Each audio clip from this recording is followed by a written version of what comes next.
let's talk lead magnet ideas. So remember, what's a lead magnet? It's that thing that you give away to people in exchange for them opting into your email list. All right. So what I'm going to do here is talk about some conditions for a successful lead magnet, because many people struggle. They're trying to build a list of their audience, but they can't seem to get that list to grow because they create a lead magnet and they put it out there and no one seems to want to sign up for it. That's a problem. Let's fix that problem, okay? So what we're going to do is we're going to talk about conditions for a successful lead magnet. I'm going to give you some ideas, and I'm going to give you a brief tutorial on how to actually promote your lead magnet so that you get people to sign up, okay? All right, so number one condition. It really has to be compelling. It has to be something that they really want. And here's the piece that becomes counterintuitive. And that is that something that most people really want tends not to be the thing that they're going to, okay, let's say this again.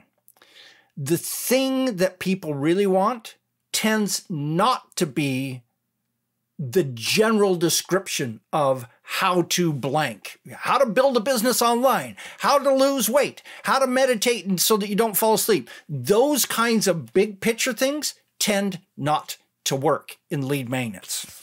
So here's what it tends to happen. You almost never get your lead magnet right on your first try.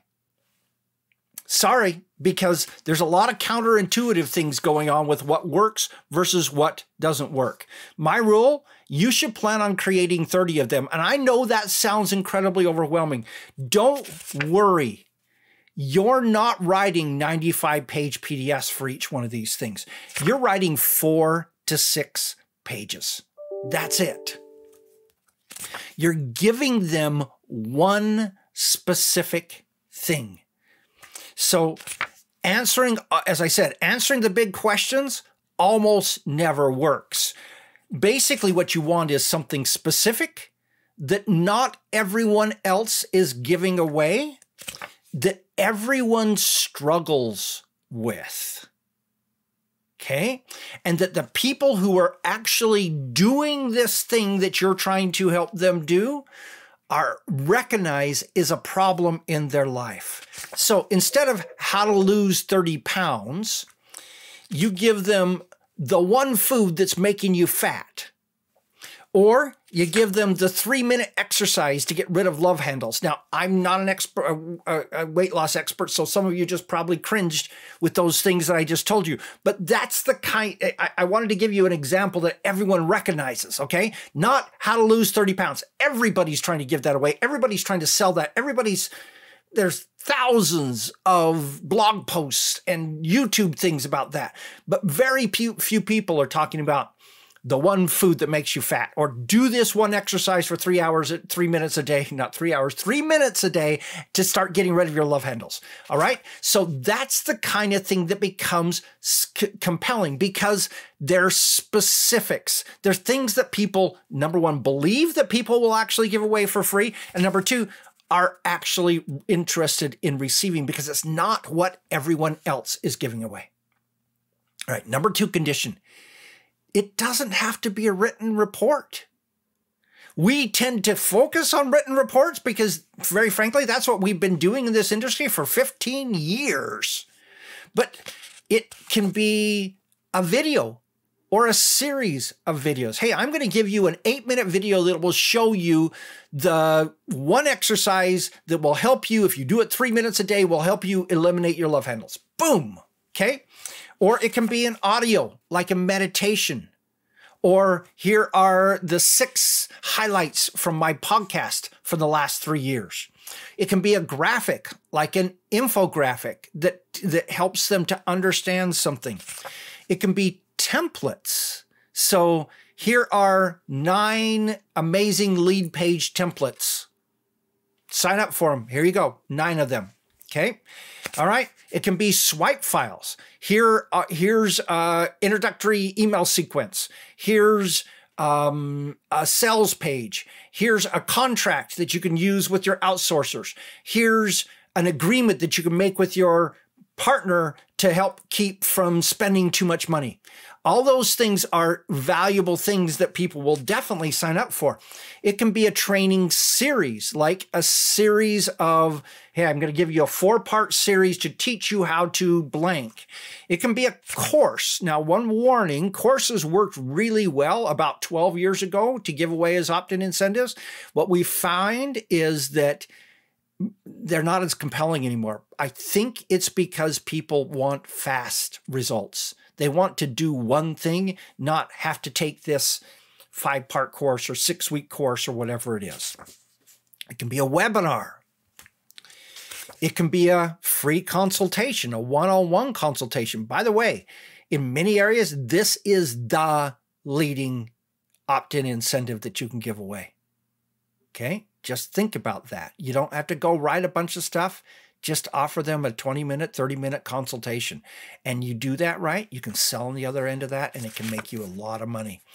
You can invite them to join your free Facebook group on this particular subject. You can have some kind of like a Mighty Networks insider circle that you invite people in. Well, now, it can be something physically mailed to them. Now, most of the time, this is done with something like a, hey, I'll send you this thing you can use to break the window if you go underwater in your car. But it's normally a $19.95 value. Give me $6 and I'll send it for shipping and handling, and I'll send it to you for free. So something mailed. By the way, something mailed tends to get buyers. Be aware of that. This is something that most people don't recognize, is when you put something in the mail to people, it's a totally different transaction than just sending them online. It can be a coupon or a gift certificate. E-commerce companies do this every single day, and it's incredibly valuable. It can be a newsletter. So you're giving them a subscription for a newsletter. It can be a membership area of your site where you give them away a whole bunch of stuff on that. So I just gave you, I don't know, 15 different ideas, that things that I hope will trigger in your brain and cause you to go, oh, I could do that. That would be really cool. It would be different than what everybody else in my industry is doing. I should do that. I encourage you strongly, do one of those things in addition to some free reports. You know, your foundation is probably going to be free reports, but any one of those could be used in almost any industry to good advantage. All right, number 3, it must provide an expectation, a perception of value. If you're offering something that people think is worthless, they're probably not going to opt in. I'm going to give you my very favorite one of those, and that is checklists. I almost never see checklists outperforming other things that give more value, because everyone thinks, what's a checklist going to be? Oh, it's going to be one page with 6 little check boxes beside something, and the stuff in those that's on the other side of that checkbox is worthless stuff. And it's like, why would I want to give you my private email address so that I can get a list of 5 things that I already know already, nicely formatted in a checklist? I just don't feel like checklists in most cases give value. Now, if it was here are the 19 things that you need to make sure every blog post that you put up has to rank well for in the search engines, well, that might be a different kind of value, but it's like a checklist to ensure your retirement is working. Probably not going to do well. Here's another one that doesn't do well. Sign up for my mailing list. All right. What's going to be in your mailing list? Is there anything of value there? Is there any reason why I would ever want to even think about signing up for your mailing list? Here's another one that doesn't have a lot of perceived value. I'm going to give you an invitation to come be sold something. It's one reason why webinars as opt-in incentives don't work as well. You're going to get about 1/3 the number of signups to a webinar as you will signups to something that gives that same information in another format. Why? Because they know they're going to get sold on that webinar. Now, if you offer them a webinar that is a non-sales webinar, hey, I'm just going to teach you how to do this, that would be much more interesting to people because they attach a value to it. All right. Number 4, make sure as you're talking about this that you attach a benefit to it. So you're not saying, I'm going to give you a 4-page report. In fact, if you're giving away a 4-page report, probably don't even mention how many pages it is, okay? Instead, tell them how their life will be different as a result of getting that report and consuming that report from you, okay? That's really key. Now, number 5, don't be stressed about this. I said 30. You're going to take about 2 hours each. Now, your first one will probably take 3 to 4 hours. Don't worry about that. Just go spend the 3 to 4 hours, get it done. But on average, here's what I do. I actually set a timer, and at an hour and a half in, if I'm not done, I quit within the next 5 minutes, and then I spend the next 25 minutes building a nice, beautiful cover for it. So that's just what I do. It's like I set the timer, I create it in 2 hours, and at the end of the timer, however good it is, I'm not going to be a perfectionist. It's going to go out that way.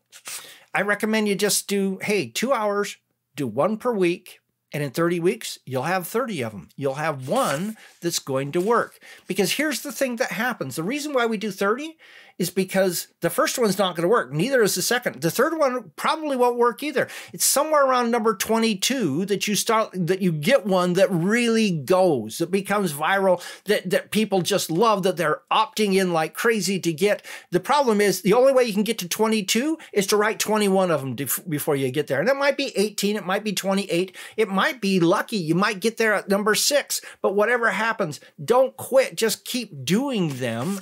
Because here's the thing, you say, but Don, the other 29 are wasted. No, they're not. They're not wasted at all.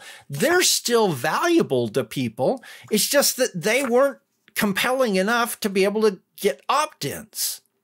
And so you can still give away that thing as part of your autoresponder stream. So let's say you do something about how to get rid of your flabby arm muscles. I'm onto this weight loss thing for some reason today. Okay, so you did one on getting rid of your arm flab. Okay, you can still give that away on like day 13 of the emails that they get from you about losing weight. So you can, there's still value, they're still usable. It just may not have been something that people are willing to opt in to get. All right, number 7, you can simplify the creation of these things, okay? So number 1, this can be outsourced. You can hire somebody in the Philippines to write the thing for you and then go and spend an hour editing it and add some more things. You know, give them 5 of your blog posts and say, I want you to turn these 5 blog posts into an opt-in incentive that people will be willing to sign up for. They can then structure it all, and then you can come in and just do an edit and change it around in an hour. You can be done with the thing, and you can probably get that thing for less than $50 total, okay? Next, there's this thing called PLR. It's private label rights. Private, I can't remember what the L stands for. The L stands for something, okay? And basically just Google PLR weight loss, PLR meditation, PLR whatever it is your category is, and you'll probably find somebody who's created a set of reports that, or blog posts or whatever, that you can buy for 29 bucks that give you what are called private label rights on those things. So then you have the right to be able to do whatever you want to with it, including calling it your own. And so you can go out there and buy this package of things. Maybe you'll get 50 of them in there and choose this one and this one and this one and turn those 3, maybe put a different title on it, maybe add a couple of your own story onto it or something like that. You can just take that and turn it into your opt-in incentive without spending hours and hours creating this thing. All right, next, AI can help you in this process. I mean, let's not ignore what AI is giving us. So it can give you ideas. Ideas for a publication on this thing. It can give you great titles for it. It can outline it for you. It can write parts of it. Or since this is not something that you're going to put out there to try to get high in the search engines for, it can write all of it for you if you want. And so these things that I just given you in this last 2 minutes are ways to make your production of lead magnets significantly easier, significantly faster, so you don't have to stress about it. Just get it done. My recommendation, create one of these lead magnets per week. Then build a landing page. There's another hour to do that. Then run some traffic against it. Put it up in your social media. Put it up five different times in your different social media feeds so that people will come and see it. And then go, hey, let's put some ad spend on it. Go spend $30 to $100 on that particular one on ads. Let's say you're doing 4 of these during the month, so you're going to spend $120 to $400 on advertisements. And what'll end up happening, since you're spending 30 to 100 on each one, what it'll end up happening is you're going to start seeing what strikes a chord. And then if one starts working, then what you do is you shift into testing mode. You shift into testing your ads, shift into testing your landing pages, and shift into testing the picture of your lead magnet that shows up on that particular page. By the way, a hint, putting a good cover picture of your lead magnet helps your conversion. So what I've just done here is I've given you like criteria for a good lead magnet. It's got to be compelling. It doesn't have to be a written report. It's got to provide value. It's got a perception that they're going to get value in it. Don't just give away a cheap checklist and things like that. So it's, and you can create them quickly, and the ones that you do that don't end up scoring, they're still valuable. You can still give them away in so many ways. Okay, there you go. A tutorial on how to do lead magnets. Are you going to do this? Or are you going to sit around with a lead magnet that you created 6 months ago that hasn't worked yet? And you keep saying, I can't make this work because my lead magnet's not working. Well, if your lead magnet's not working, go do a different one. Simple, easy answer. Follow some of those techniques I gave you right at the end on how you can do it fast, and you can get this thing done in a matter of just a few hours. And it can literally change your business and change your life. What's your thoughts? What are you doing? Let me know in the chat. This is Don Crowther saying, just go do this stuff.